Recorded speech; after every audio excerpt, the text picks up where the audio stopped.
graph were a little bit better, it might be a little bit easier to see this, but symmetry with respect to the y-axis means if I were to draw this on a sheet of paper and then fold the graph down the y-axis, those two pieces would perfectly coincide. It's like putting a mirror down the y-axis. So that's symmetry with respect to the y-axis. I fold it down the y-axis, the two pieces perfectly overlap. And our definition is saying if there's a point xy on the graph, there has to be a corresponding point negative xy on the graph. Just the other side up the same amount. Symmetry with respect to the x-axis.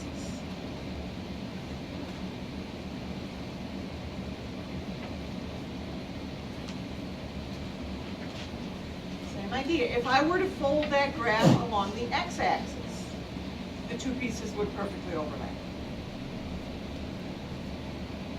Says if the point xy is on the graph, there's a corresponding point x negative y also on the graph. Same distance to the right, but down instead of up. Symmetric with respect to the origin. A little bit different.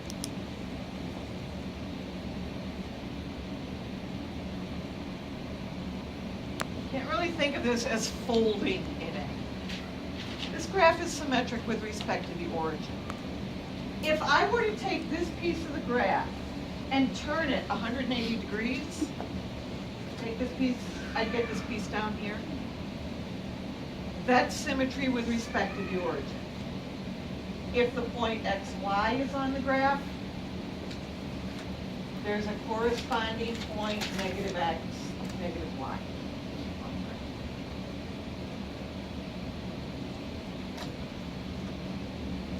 For now in this course, all that's really important is that you guys understand the pictures. Later on in the course, we're going to come back and talk about algebraically, how can we tell when it's symmetric. But for now, just what do the pictures mean? Now, there is one kind of graph that we have talked about so far that demonstrates all three kinds of symmetry. What is it? A circle centered at the origin. Circle centered at the origin would have all three kinds of symmetry. It's symmetric about the y-axis.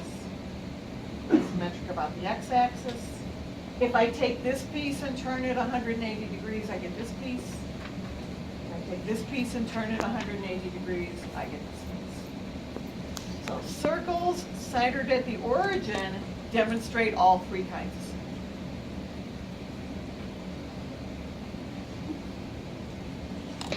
Let me give you guys some problems from this section, and then I want to get started on the last section from this chapter.